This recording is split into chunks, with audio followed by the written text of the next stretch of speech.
Scream Queens. Welcome to Screen Queens. This is the podcast where two comedians watch, review, and gossip about everything on your screens. My name is Alex J. I am a writer, comedian, and girly pop about town. Girly pop about town. God, I love girly pop. And I'm concerned that it is a phrase not long for this world. No, don't. I just started. It's going to end because I just started using it. No, not because of that reason. I just entered my girly pop era and I'm always late to trends. It's too good. It's too sweet. And it's too descriptive. They'll take it from us. All right. Well, until then, I'm Beck Charlotte. I'm also a comedian, writer, and podcaster. Let's get to what the people want. What's gossip? What's gossip? Oh, what's gossip with me? Oh, speaking of girly pops, I'm having a girly pop week this week because my sister is in town. Oh my God, the beautiful Dominique. Bleep that name out. Thank you. She is in witness protection. Yes. Yeah. She was heavy in the mafia. So she is on the run. Don't tell the government. That's why she's here this week. Keep this to yourselves. FBI, if you're watching, turn it off. This is the wrong country. Anyway, so she's down for the week and she's staying here because she's got like a conference in Sydney. She lives a few hours away from Sydney. So she's staying here for the week and we're just having like such a nice week.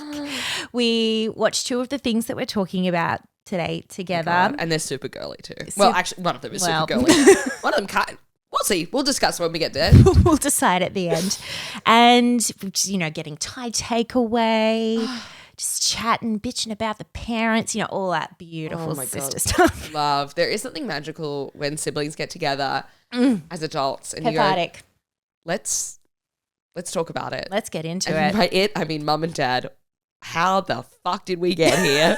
Because they're adults too, right? And we are too now. Yeah. So we've got a real level playing field feedback loop going on. Yeah. It's like you've been in a retail job and you do the manager's course and you're like, wait, that's all it took to be in charge? Oh, we're in danger. Like... So yeah, that's been my week, girly pop week. I'm also jealous because I don't have any sisters. So that to me is... like a fantasy. That's nice. Like, do you guys braid each other's hair and No, I'm not a very physically affectionate person, so okay. She is. It's nice to know that that's not just with me. That would be a very upsetting point in our relationship. Everyone's like, God, Alex, such a hugger. I go, will not get off me. Okay, yeah. We haven't touched in years. All right, cool.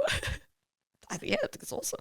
No, I'm a hello and goodbye hugger, Yes. but I'm just not a physically affectionate person as much with, the braiding and the nail painting, I'm assuming, that the girly pops giving like each to other do. a back massage Exactly. and other pornographic things that happen between sisters. See, even though you don't have it, you do get it though. Yeah. You do get it. The media is correct. I've been on the internet in incognito mode. I know how sisters work.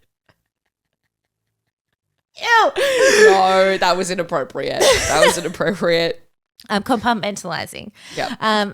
What's goss with you, my love? Look, okay, I have a message for the bitches. Last week I said it was over for you. This week, bitches remain.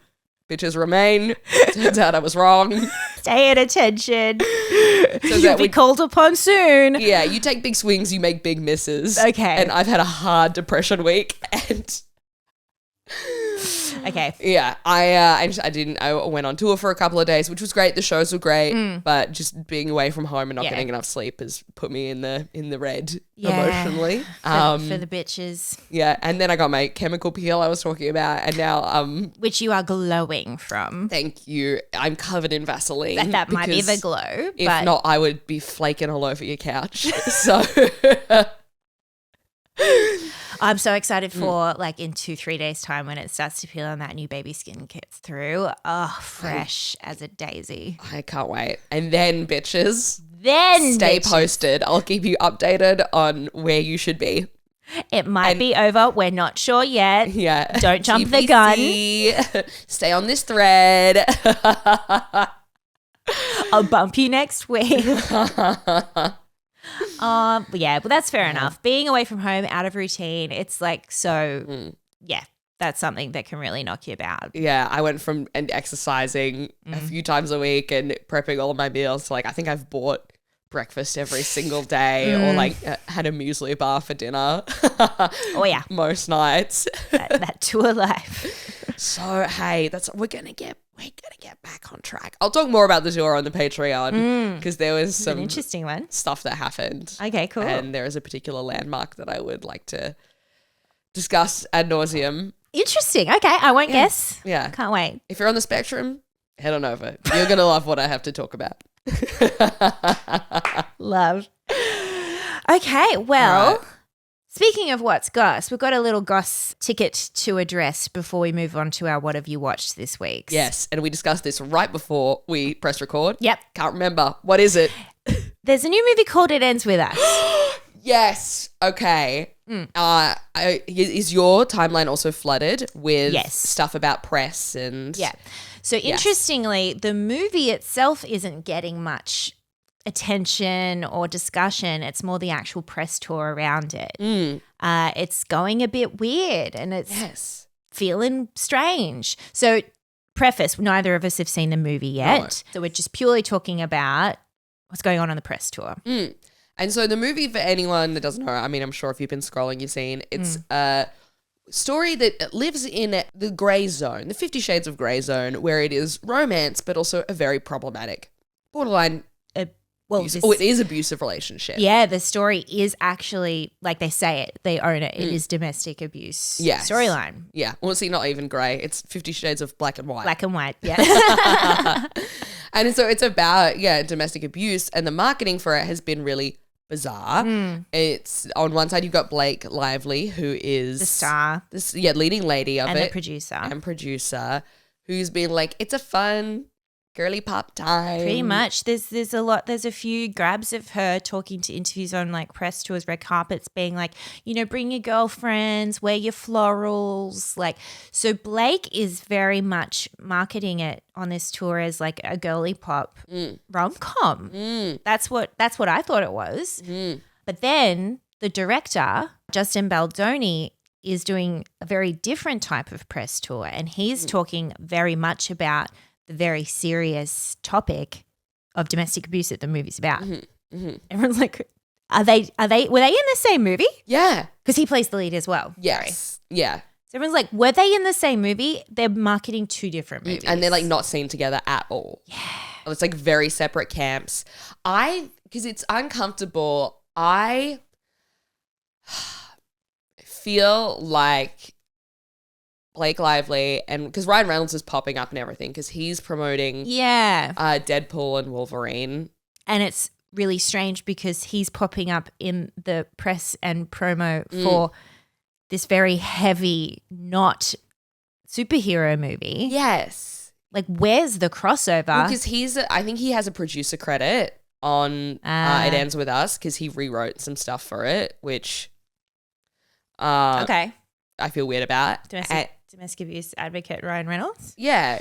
I mean, like, also when it's like, does he need to? Like, did he need to? Did he? He's got enough. I've heard that he and Blake will always inject themselves into each other's projects. And I've also heard that people on the crew set on the projects think it's weird, but it's Blake Lively and Ryan Reynolds. So they just...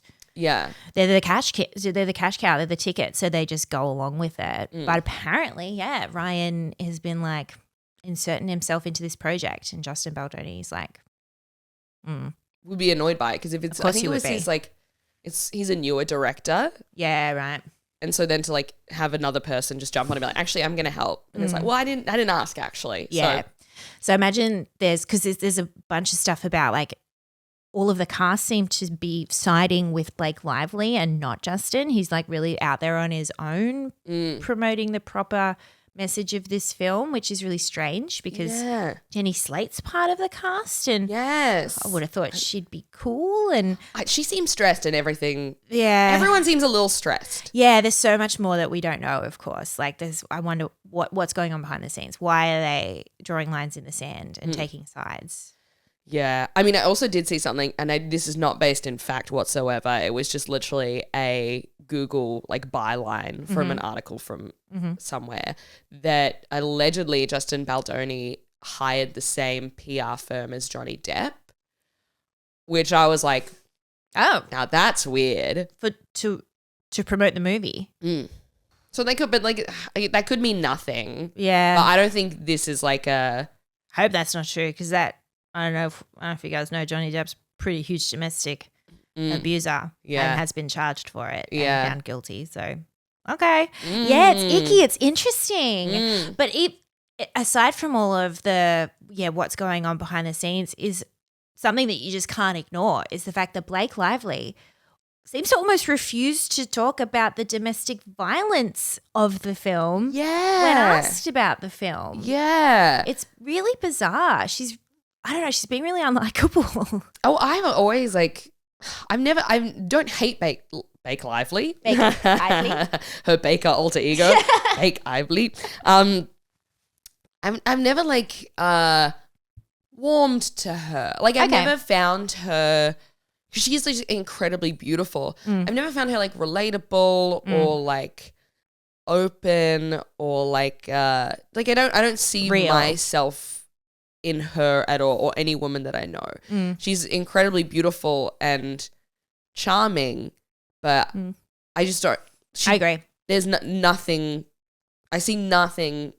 If I've said it a million different ways, I can. She's It's nothing empty. for me. Yeah. And I'm watching her in Gossip Girl at the moment, which is her like first ever big role. That was her role. And I'm like, I feel nothing. Interesting. And then she's alongside Penn Badgley, knocking it out of the fucking park. Yeah. She's weird vibes. I get it. Yeah, I get it. And I like just the few clips that I've seen of her in interviews just really not taking any of it seriously, and people are doing side-by-side cuts of her answers to questions on red carpets versus Justin's answers, and his are really well thought out. He wore a domestic violence pin on the red carpet to the premiere. He was the only one who did. It's just really weird. Like she's definitely marketing this as a girly pop rom-com. Like why do the movie then if you're not going to promote the message that it's giving, which is that domestic violence is not okay? I guess because she doesn't really have any like an artistic like MO. And when I like, 'cause it's like she's been in A Simple Favor, Sisterhood of the Traveling Pants was like her first one, and then Gossip Girl. And to be fair, those are all kind of like girly pop movies. Yeah. And so this one that isn't worlds away from it, but is kind of different. I don't know. Like it's just like she's very vanilla as a person.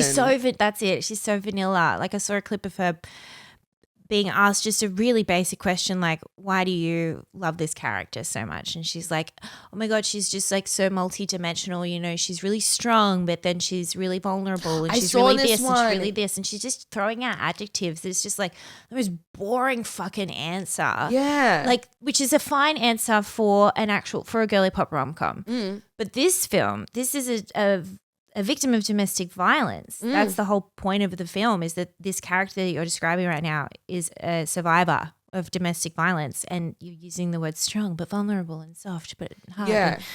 I don't know. I just feel like, did you watch the movie? Yeah. I haven't even seen it, and I could give a better, more meaningful answer than that. Yeah, it's weird to like you would have a whole PR agency going through being like, Surely. this is the message when we go into these interviews. These are the points that you have to hit and stuff. I kind of maybe I'm thinking because like a lot of actors go in understanding the performance of it, and it's like you gotta just rock up and be a vibe. Like, is she an actress who wants to create bodies of work, or is she just an incredibly beautiful woman that people were like, you should be an actress? And she was like, okay. Yeah. And she's just fallen through it. It's probably that. And I think that's the vibe that Ryan Reynolds gives. So it makes sense that they're together. Yeah. Yeah, I don't get a lot of artistic integrity from either of them. Although in saying that, and there's been a lot of discussion online about Ryan Reynolds recently, the younger kids are starting to think he's cringe, and millennials are like, oh, yeah. Yeah, I think he's... Oh, he is. Yeah, he's like very, like, if he wasn't as hot as he is, we never would have liked him. But in saying that, he has done serious artistic films. It's like he did give it a go for a while. Which one? Did you ever see that movie Buried?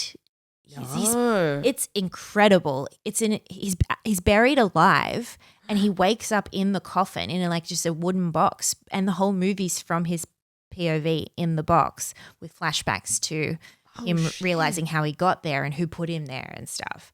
Like incredible. Like a really artistic undertaking because the entirety of your acting is in a 6-foot box. Yeah.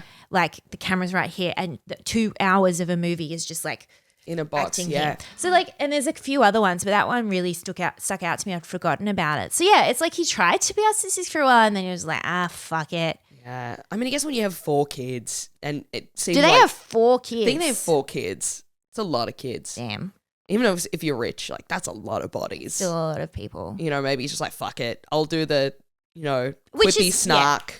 Which Get is the paycheck. fine. It's not like he's coming out and saying, oh, I am artistic. Like he's not, yeah. But it's an interesting discussion because I think, we all forget that I think he gave it a go. Yeah. But now, as if you wouldn't, this cash cow of Yes. Deadpool sticking with this character. But yeah, it'll be interesting to see how the movie goes, I guess, and whether Blake does start talking about the actual message. I don't know. And maybe it's like these people were, before the internet demanded to know every dimension of your personality, these 2 hotties were just like cashing in. They're like, oh my God.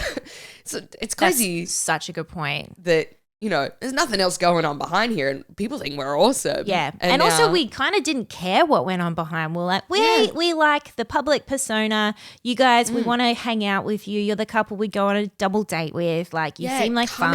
out on the Hollywood Walk of Fame, do the hands thing, say, oh my God, my beautiful wife, blah, blah, blah. Great. But yeah, now society wants more. Wants Now to know we have to more. hear what you think about other things and yucky. Hate that. As you Again, say. 3%. Only ever give people 3%. And you have another saying as well, back from our Dude Cinema days. Shut up, bitch. Is that it? Wildly misogynistic. Sure. Shut up, bitch. Anytime a woman speaks. I say it right before we record, yet she persists. Yet she persists. I would never. Oh my God. No, but just like don't let actors speak. There's so much of that. Why do we want actors to speak? There's a reason that they're good at acting, okay? It's because they don't have a lot going on up nothing- here. You got a lot of space to fill with someone else in there. With someone else's words and thoughts and direction. And there's a lot of actors that are great at speaking, okay? Let them have it. But let's not play the lottery here. It's a lot of them aren't. risky game. Yes. Oh dear. Well, Well, my love, I have a question for you. yes. What have you watched this week? Okay. I want to get this out the way. Something we've all watched over the past few weeks. And by the time this comes out, Oh yeah. it will be out of the zeitgeist. But I Fingers feel passionately crossed. about this. Okay. I need to speak my truth. The Raygun situation.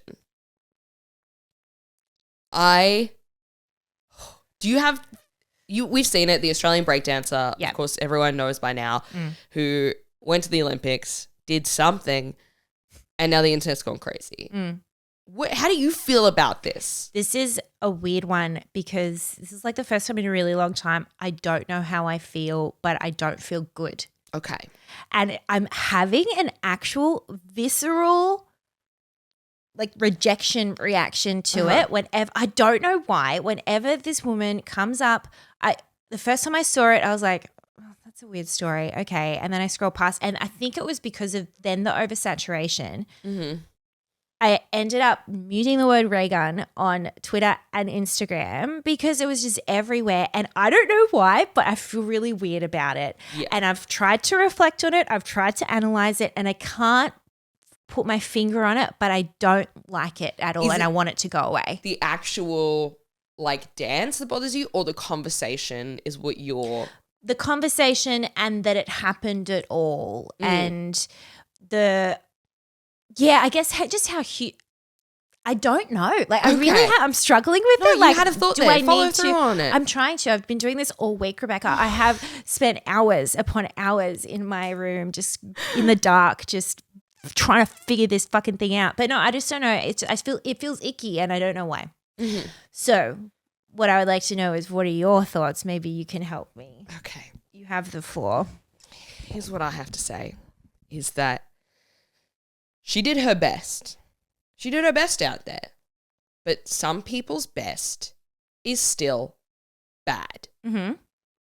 Being creatives ourselves, we've seen a lot of people put their best out there. And sometimes it's fucking bad. I don't think she's the worst dancer in the world, that she deserves a bunch of hate and people screaming at her. No. What I hate is the cognitive dissonance that is happening with every single person in the world seeing this is the reason it's so big. Everyone saw it and was like, that is fucking weird. Yeah. That dance is weird. It's not what I know to be a good dance globally, okay? Right? And then the second wave was everyone being like, oh, come on. Don't be mean. It's not bad. I think that's when I started to feel weird. Yes. Yeah. I'd be like, she's a legend. She's amazing. No, it was fucking weird and it was bad. Okay? That is cold hard facts. The world agrees on that. Okay? And then there are people come like, she's a hero, she's an icon. I'm like, no, you feel bad that you had a bad feeling about this dancer and now you're trying to cover it up. Don't try and involve me in your mental gymnastics with a negative feeling, okay?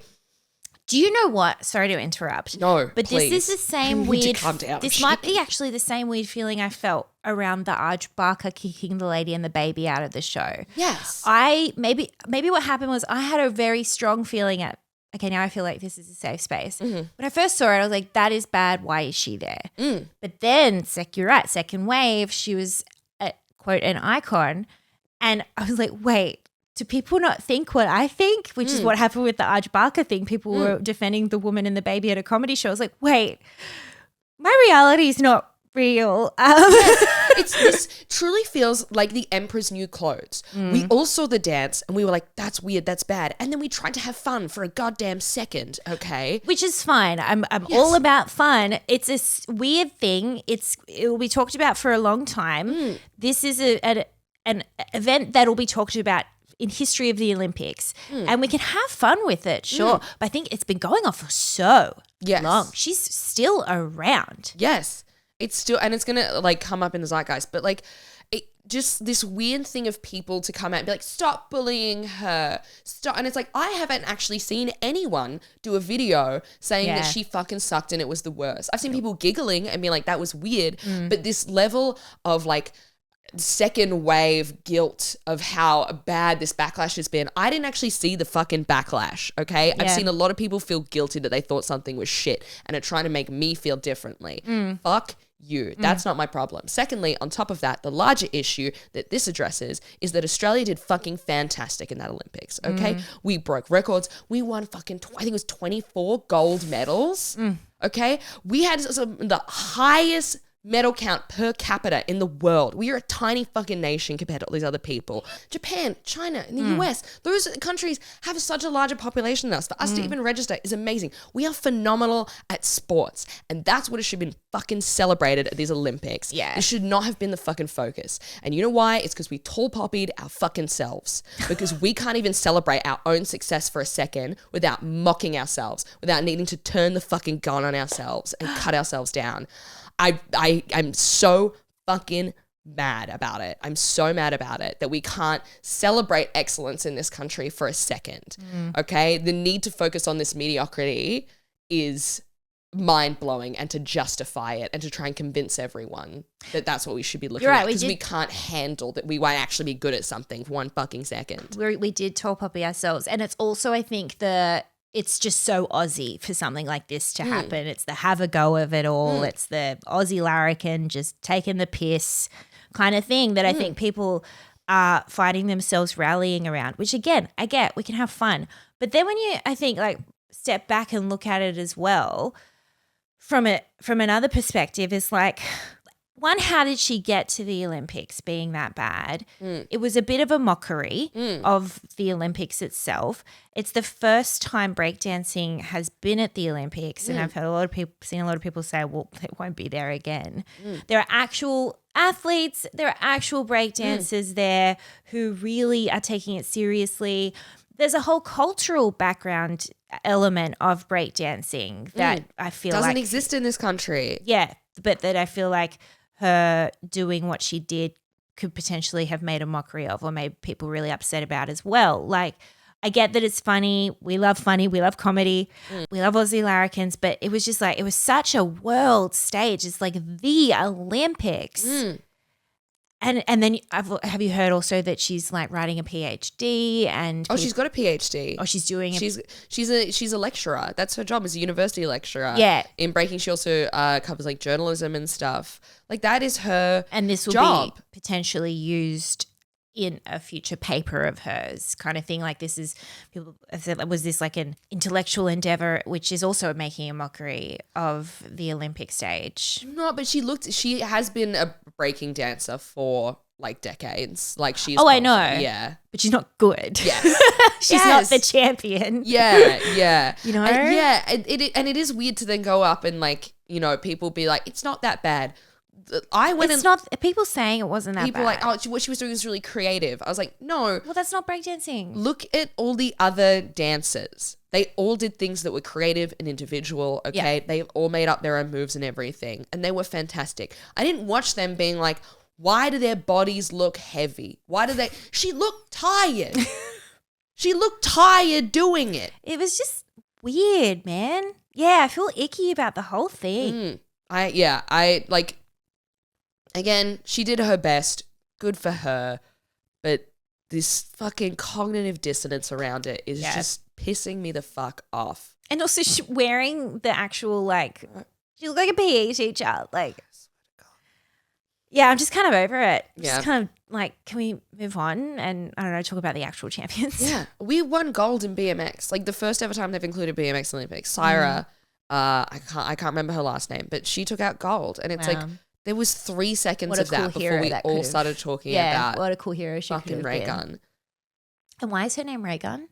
Her full name is Rachel Gunn, and so her B-girl name is Raygun. Oh, okay. Yeah, that's self-appointed. That wasn't coined by the public. Yeah. She'll have T-shirts. Yeah. So that's, look, if you have issues with what I've just said, fine, come straight to my DMs. I'm willing to argue this to the death because I know what I saw with my eyes. I will not be tricked by comment section, okay, and this false positivity and fucking puritanical media landscape that we live in. And we'll be right back after these messages.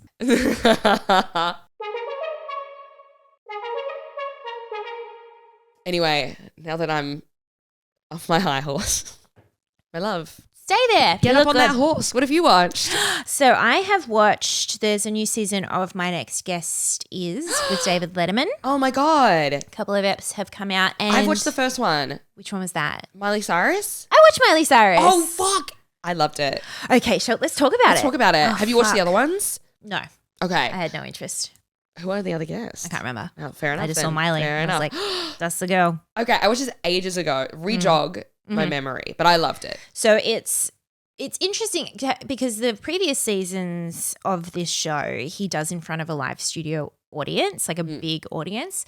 And I think when COVID hit, he started to just do the, private one-on-one interviews. But it seems like he's stayed with that. So these interviews aren't in front of an audience anymore, which is interesting. I like that. I do too.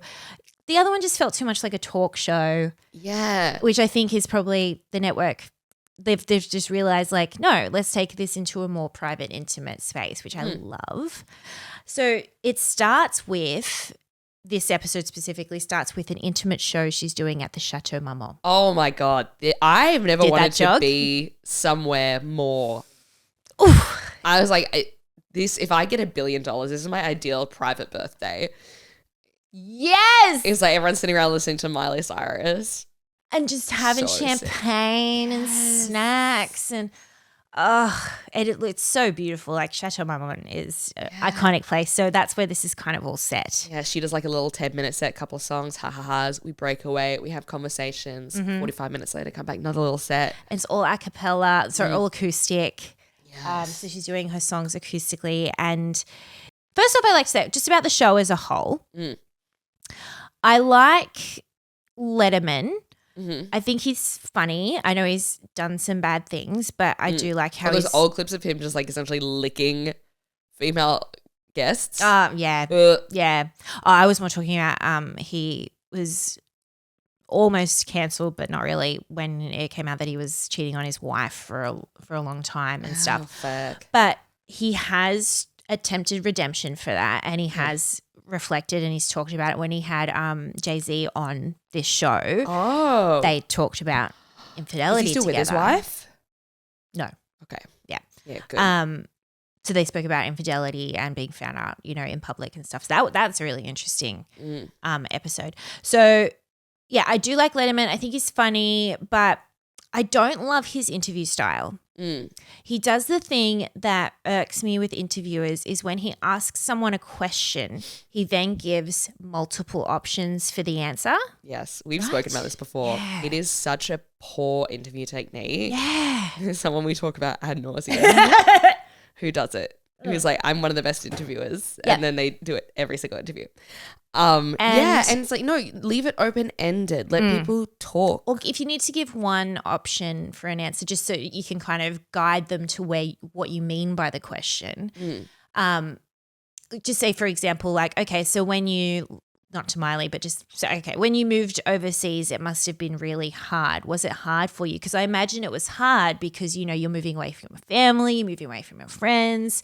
I also imagine it was hard because you're moving to you know what I mean? They're giving them the answers. Yeah, and it's like, you're talking now. And it's like you're there to get information from them. Let them say it. Even if it's boring and obvious. Then jog them along. Yeah. But to start the question and then it doesn't end until 2 minutes later, or the guest doesn't start speaking for 2 minutes. And it gets to a point, and so I've noticed it with Letterman. I'm sure they edit around it and stuff, but there must be times where his guests are just like, yeah, that one. Yeah. You've just answered it. Yep, that. You turn their answer into yes or no. Yeah, pretty much. So anyway, after saying all of that, I did really like this show. It did feel really rushed and tightly edited. There's obviously a choice for that. There was some, they got into some deep things that they kind of cut away really quickly from. I could have done with 10 more minutes. Yeah. Yeah. Yeah. But anyway, they're all my network notes for the show itself. If you're listening. Okay, what do we want to talk about from it? Oh, part that I loved the most was when her and her mum were like, they were getting ready beforehand and they were doing like a pre-interview. Yeah. And she talks about how it's like, oh, mum just said always like flirt with men. Loved that part. And I was like, go off, bitch. Yeah. Yes. Because it was David and Miley chatting, and then her mum came in and she gave David a compliment straight away. She says that complimented his outfit or something. And then she said that she'd told Miley that she was nervous to talk to David. And then Miley said, just flirt with him. Yeah. And then David Letterman's like, oh my God, that's your mother. Why would you say that to your mother? And then Miley said, he's like, no, it was real. What she said was actually real. No, and she then meant it. But then Miley said, well, it worked. Yeah. Look, you're best friends now. Like, how good is this? Exactly. Yeah. You fool. I love her mum. I love her too. She has such a great energy about her. She smokes weed. Yeah. And she's anxious. Yeah, they're a big weed family. I love that. But I didn't know, Miley talks a lot about how sober she is. She doesn't even smoke weed or anything anymore, which is really interesting. Yeah, she said she'll have a puff of her mum's one every few weeks, but she's completely sober outside of that. Yeah, I imagine she probably did all the drugs you could possibly want to do. She's full. Yeah. I get it, yeah. Yeah. If I'd have people offer me a charcuterie tray of drugs at every party for the first few years of my 20s, I'd probably find it to be easy to be sober too. Yeah. Pretty boring. Yeah, and also when you're like, I'm bored, I'm going to go to Italy. Yeah. I'm bored. I'm going to go perform a intimate show at the Chateau Marmont. Yeah, yeah. Well, I was going to absolutely get blitzed, but then I was like, I just remember sucking off Liam Hemsworth. I could just check enough. my bank account. Yeah. Oh my God, I'm high. That's crazy. Yeah. So, the Grammy stuff. Do you remember? I can't remember the Grammy stuff. She was just talking. She was just talking about how it seems that she wasn't sure if she was even going to do the Grammys until like the day of. Oh, whoa. Just even if she wanted to, anxiety wise and all this kind of stuff. But she's in such a powerful position that she's like, I don't know, I'll tell you if I'm doing the Grammys. Yeah. But then she also was like asked about like he got onto the topic of who are you friends with in the industry, and there must have been a photo or something of her and a bunch of the girls at the Grammys. Oh. And he was like, who out of these girls are your friends, or like how does that work? And she said basically that she's not close with any of the people it was like pretty brutal and very pointed. She said, I'm not close with any of the people in my community, and I don't feel like they're my people when I'm in that room. I was like, hell yeah. I like that transparency. I like that as well. I think that's definitely something that's happening more and more. I mean, this was, recorded pre-Brat Summer. True. Which definitely has taken a hold of like the pop girl sphere and be Yeah. like, no, actually, we're not all friends and we're not going to fucking pretend to be friends so you guys can go, wow. Like treat it like patronizing and be like, look at all these girls being friends. Yeah. Isn't it nice when girls are girly And, pop friends? And it's so friend girls? patronizing because we know it's fake. Like, just like, of course it is. They can't, all these celebrities can't be best friends. Like, Yeah. we know it's fake, but we're being gaslit into thinking it's real. So now we're actually just like, no, let's talk about it. I love that. Yeah. And then she also said, that, which I found very funny, then she's like, I'm in those rooms and I realize they're not my people. There are certain people that I've known for a really long time that are my people. David's like, who's that? Beyonce. Yeah. Yeah. Of course. Beyonce's the only person that can get your life. Totally. But like, imagine that being like, I don't have a lot of friends. I'd say my one close friend is Beyonce Knowles. I guess. The most famous woman in Just the world. nonchalantly. Beyonce. We hang out.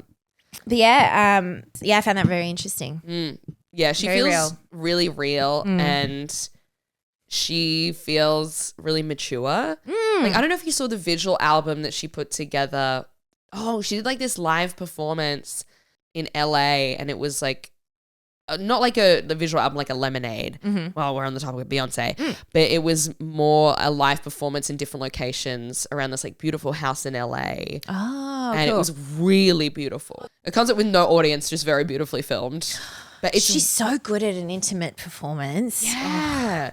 It's like, it really like when someone is like so confident in their skills and like comfortable with where they are. They're like, no, this is what I'm going to do. And I will be doing nothing else. Oh, And I'm like, great.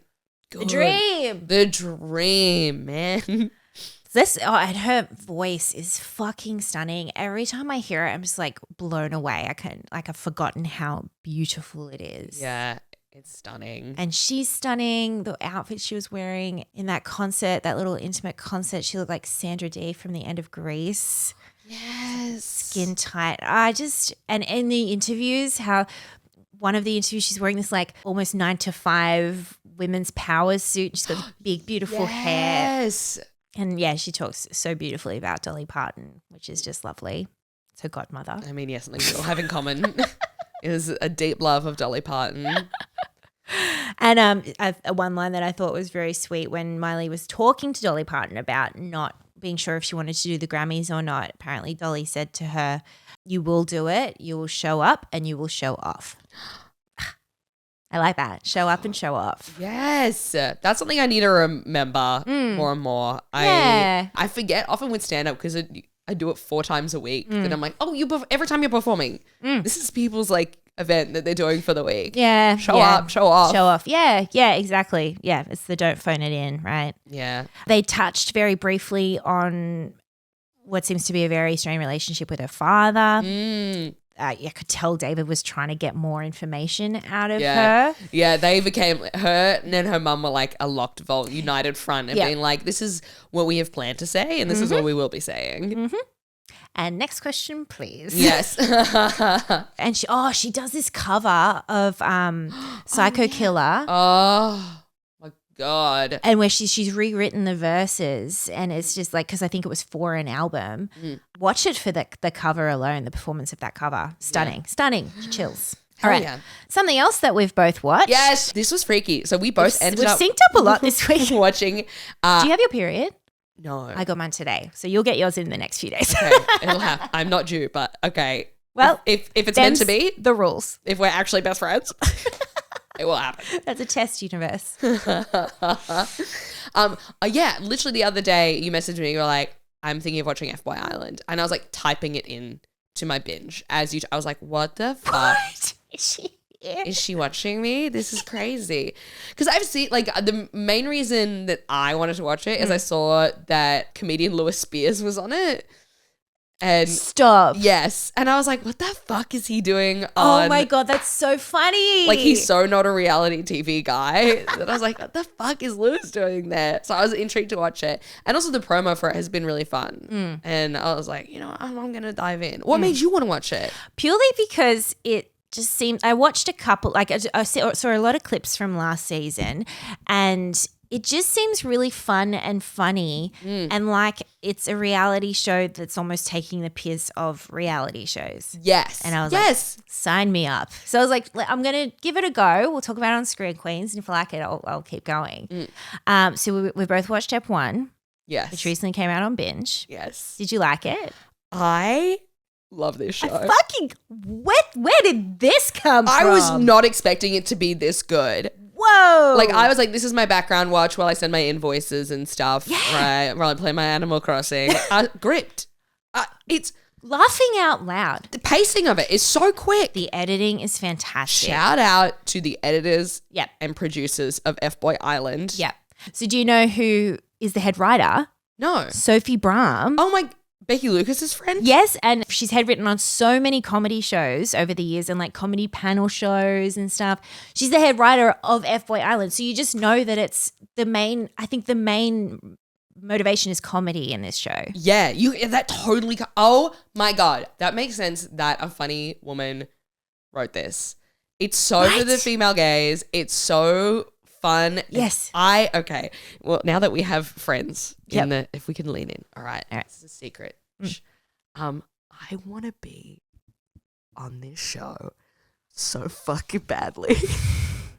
Why are we in relationships, Rebecca? No. What it could do for our careers. I don't want to have to kiss the boys or fall in love with them. No. What I want is I want to wear hot, sexy outfits, okay? Have long, slow-mo walking shots down the beach. This is where you know that's for the female gaze. The entrance shots, the entrance montages, every single time these women enter a scene, it's slow-mo, there's fire, like the music is incredible. Like it's a celebration of women. Finally, where trash music belongs is on here. This great trashy stock music of like, she's a bitch of the world, she's a queen of the sluts, or like whatever. And panty, belongs here. It all works. Okay. I don't want to go on. I don't want to kiss the boys. Sure.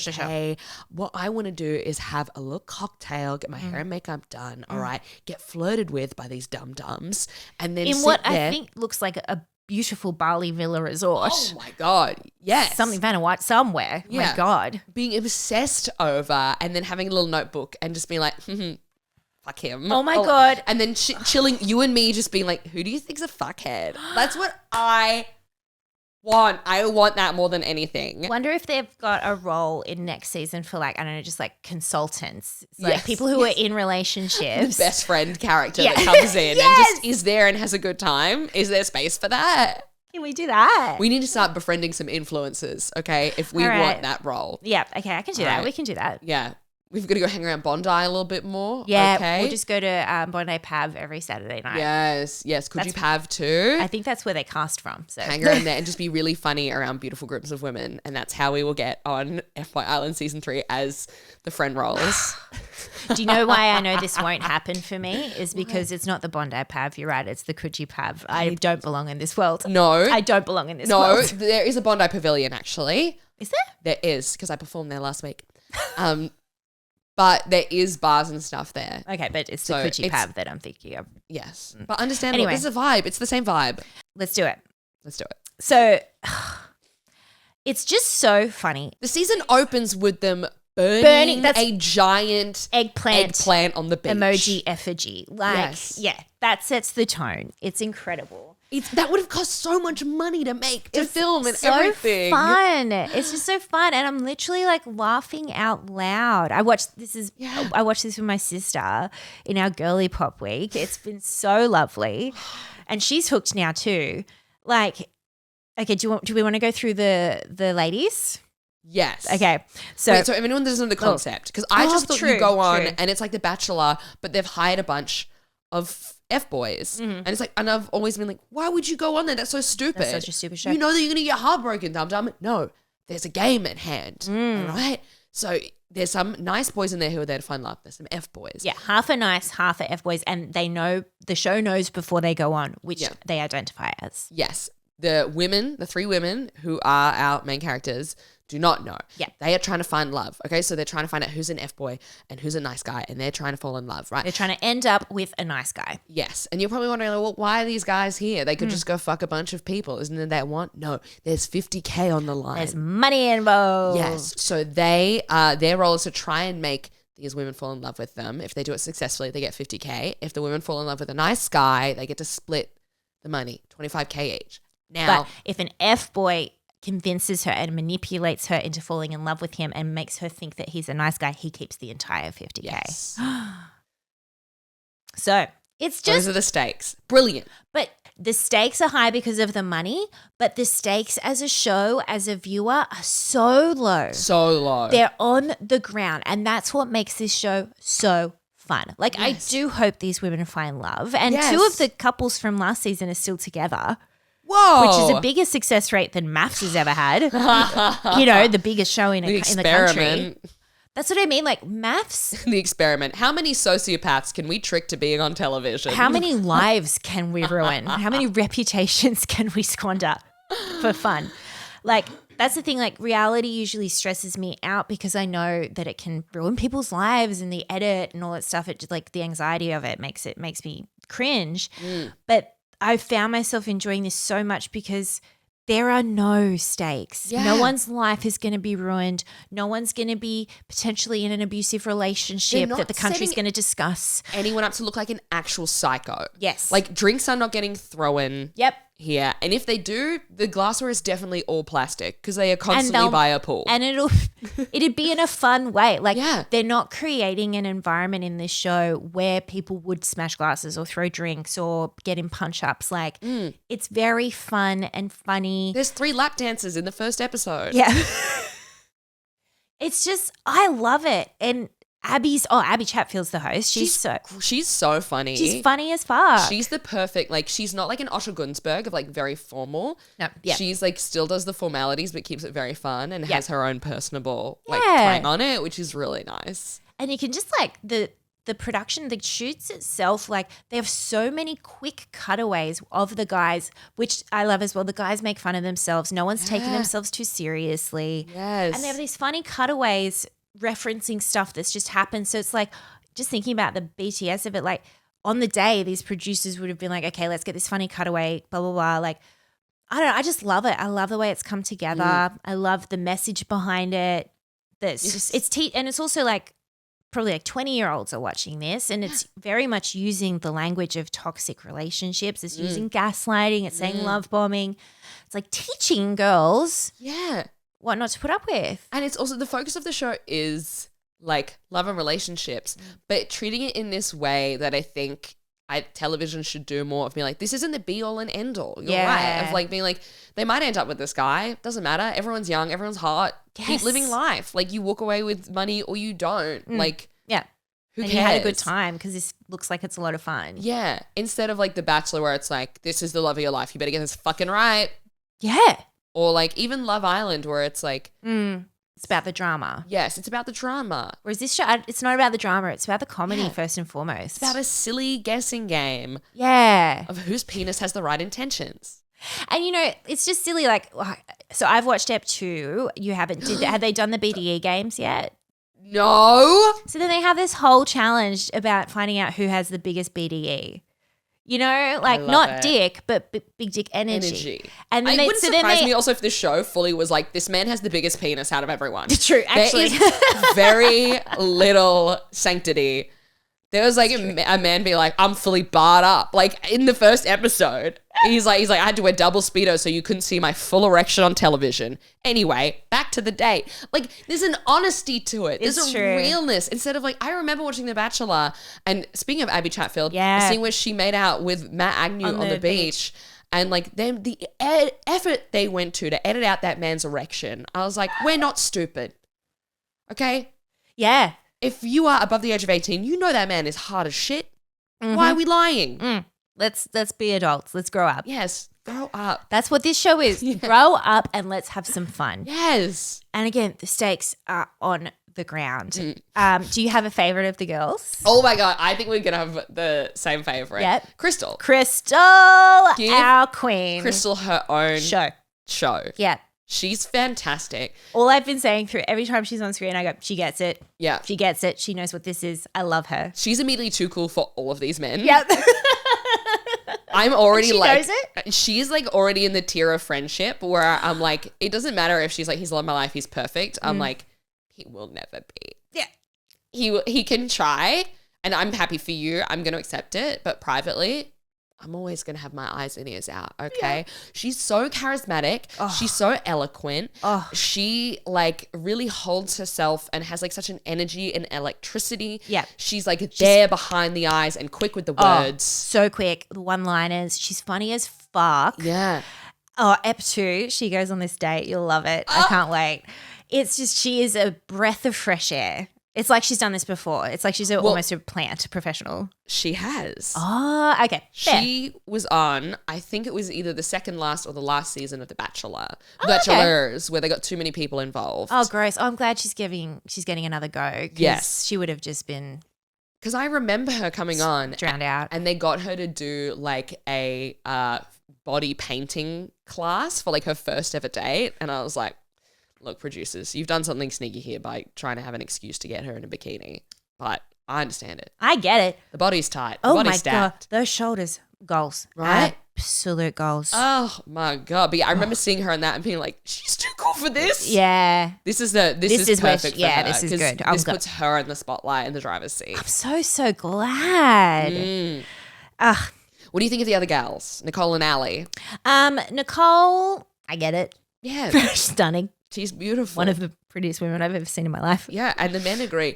I do like, it is a little disheartening to see how the men just, like, people are like, men are into different things. They're like different body shapes. It's not just conventionally beautiful. Nicole walks in there like, that one. Her. None of them. Her. Down the barrel of the camera. I'm fully erect. For that woman For there. her. I want to put my penis in her and I want to let it be known. Can I touch her face? Is that on the cards? Yeah, that was embarrassing. Yeah. But I loved that was shown because that's what it is. We're making fun of these men, but not in a career life destroying way. Yes. And they don't seem nervous to share any of this information whatsoever. Because they're in on it, yeah. which is just, I fucking love it. Yeah. Everyone's in on it. Everyone's making fun of themselves. And then there is like dramatic moments. Like they feel like they really forced the Ali loving Joe and Joe wanting Nicole thing. Oh, that was, yeah. It was awful. I didn't love that. But she goes on about it for quite some time. Yes. In episode 1. Into episode 2 as well. I think it's going to be a through line. But that's fair because there's not a lot of drama because it's funny. So any slight drama they can pick up on, they're going to use it because it is at the end of the day a reality TV. Yeah, yeah. So. I think Ali's really sweet and I really hope she does end up with a nice guy. Yeah, me too. Yeah. I think I would be, if I went in there fully like wanting to fall in love, I'm a very fragile, sensitive person. I would have been shaken after like 2 nights of drinking back to back. Ooh. And only being in a bikini the whole time. Yeah. Ooh, I really like Ali. Because I like her honesty of being jealous of Nicole. Yeah. I appreciate that. But then Nicole turns around and tells, sorry, spoilers, but she tells Joe she's not interested. And because Ali likes him and she's not about to cut Ali's grass. Fuck yeah. It's all girls. It's girl code. It's beautiful. I love it. Yeah. And it's not an issue. It's not a drama. They don't make it a drama that Ali and Nicole are feuding or anything like that. Nicole's just like, I'm not into you, Joe, because Ali is. So stop pursuing me. And he gets butthurt. And she goes, and literally, I could have anyone. Look at me. Look at this, all these dudes. Don't think for a second that this and is he is locked in. so butthurt because he is short. Anyway. Also, he's not that hot. He's not. He looks weird. Yeah. And it's also the arrogance. He's so fucking arrogant. He's like very like, he's just like conventional cookie cutter dude. Yeah. There's so many better looking guys on the show. Yeah. You're going to be really disappointed in Ali. I'm so sorry. She's a sweet girl and I wish her all the happiness in the world. I think she will, by the end of the season, end up with a nice guy. I think she's got some learnings to go through, which is the journey. Yes. It's all the journey. Oh, and how they're bringing back Caleb from season 1. Who is Caleb? That reveal though. So funny. Stunning. So fun. How he's got, that's not his hair. He's bald he's clean wearing shaven. like the beard and this. He's he's on fucking Castaway. Like, because he's so essentially the storyline that they've made up is he's been living on the island since last year's FBOY season because he was banished for being an FBOY, and they left him there. And he's like, "Can I have a job at the resort or something? I need food. I need shelter."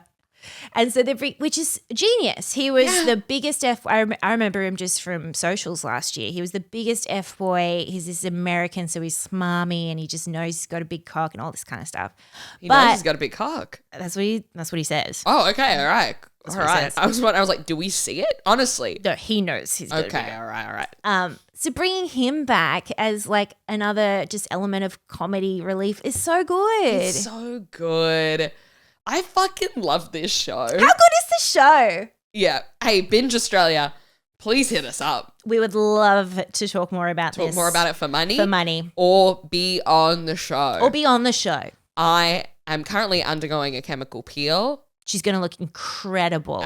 So by the time you film season 3, this is going to be ready for television. I'm ready for my Botox re-up too. So that just ignore you're this. Perfect just the way you are. Oh, sorry. I should have said, obviously you're perfect just the way you are as well. No, you should have said you're a little grub. And yes, I'm a princess because that's the reality that exists in my head at all times. Well, that is not the vibe of FBOY Island. So I will not say that at all. Okay, sorry, Binge. We've brought you into some private matters here that we will deal with before coming on for season 3.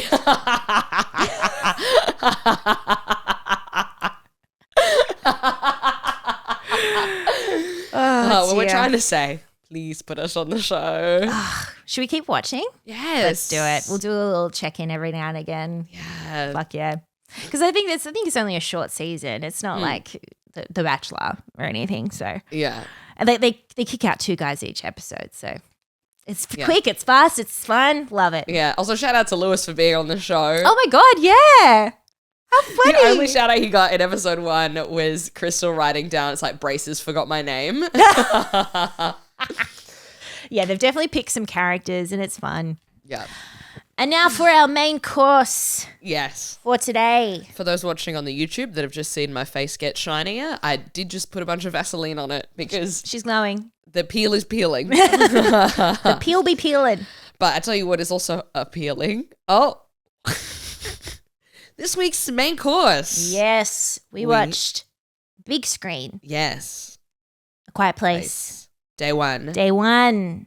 Day uno. Day 1. The prequel to the Quiet Place movies that just came out. Yes. Have you seen A Quiet Place? Yes, I have seen A Quiet Place and A Quiet Place 2. They are favourites in our household. Wow. Okay. Big.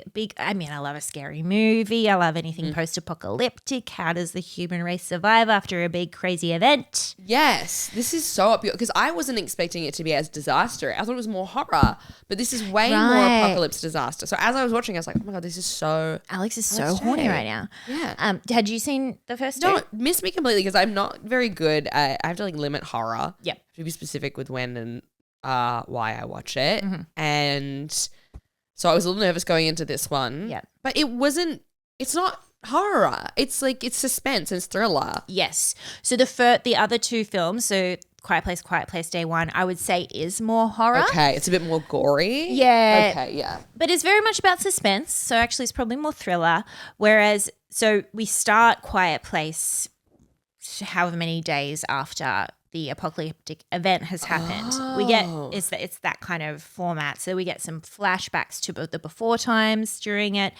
But this is obviously day one. So it's going back and showing you the apocalyptic event and how it happened, which, God, I love when franchises do that. I mean, we've just, seen Twisters. Exactly. So we're going back to, how did these monsters that can't see and can only hear, how did they get to the earth and what happened on literally that first day? Did you like this film? I fucking loved it. Great. I was gripped. Gripped, that's the word. Yeah. I usually am doing something in the background when I'm watching something, but this one had my laptop and because Skip was recording a podcast downstairs, Woe Free Lunch, if you must listen.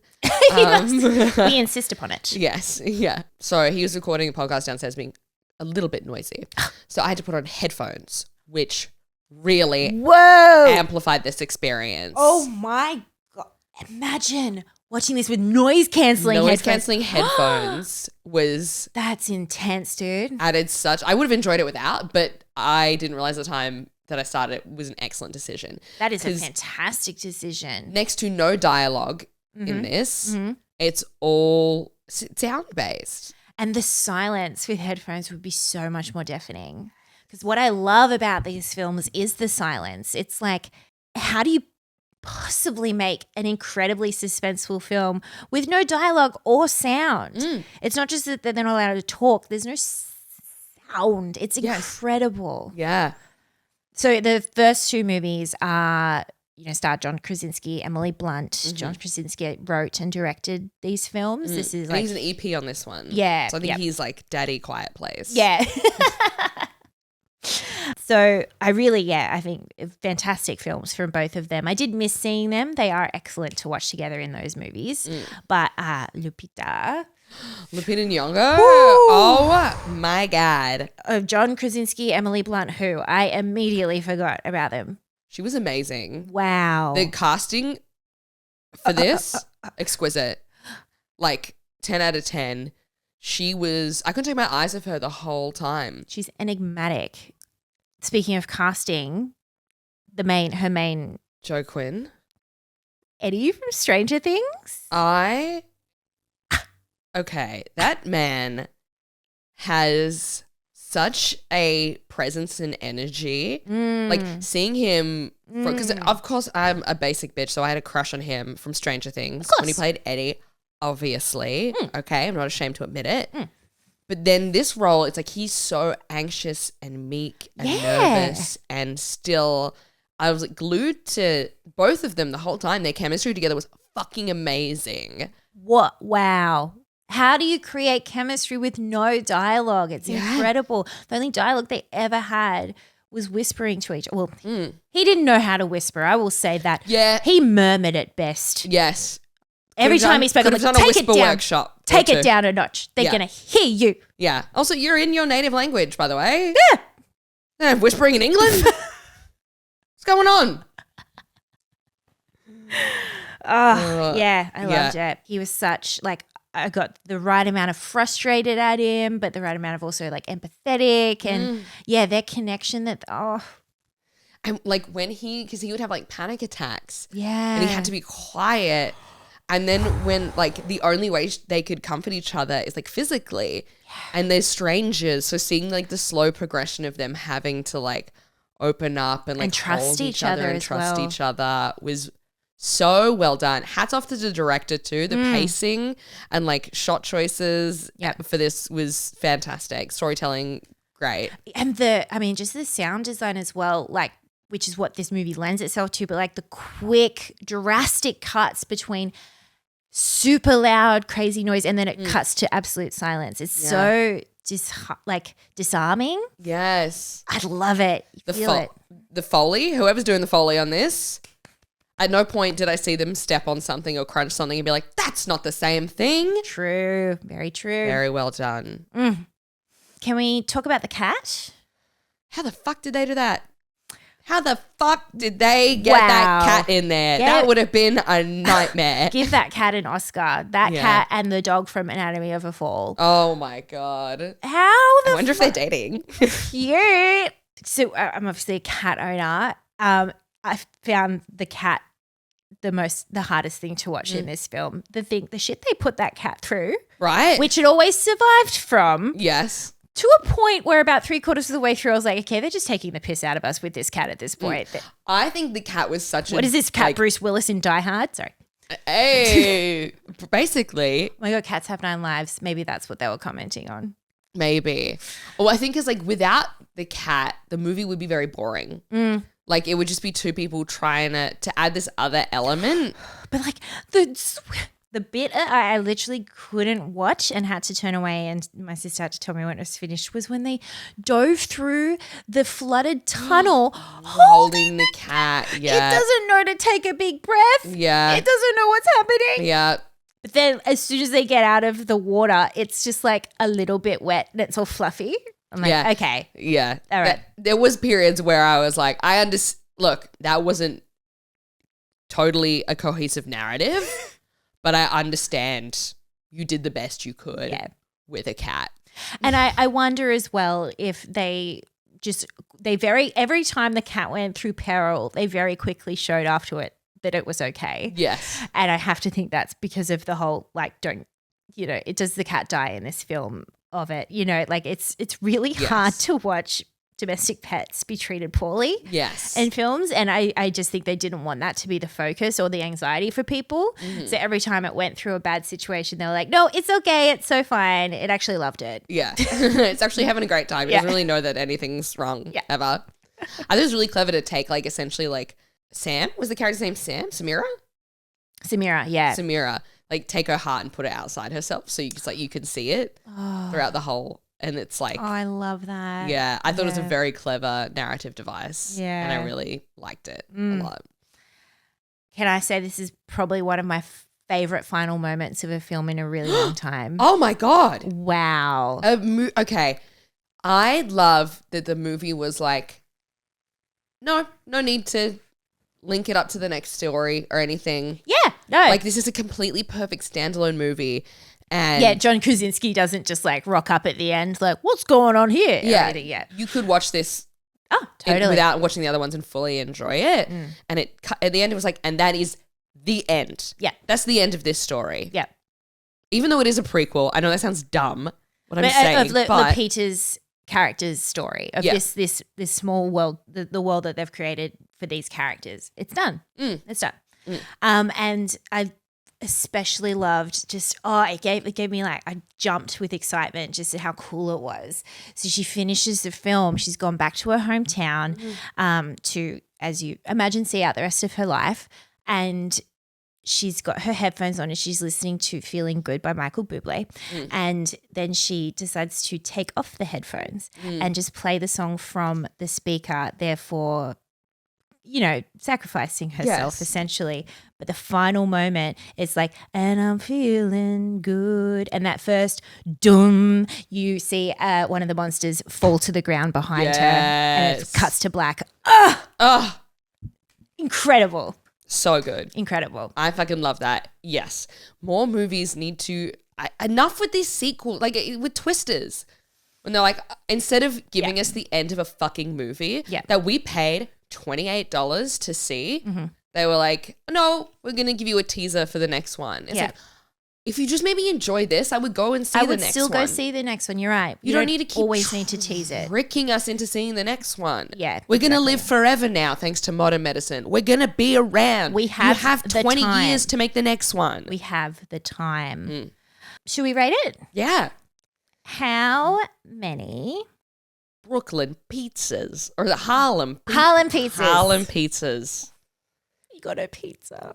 That was so cute. Also, a movie deeply romantic without any kissing, any intimacy. In terms of no, in my mind, is intimacy. They kissed.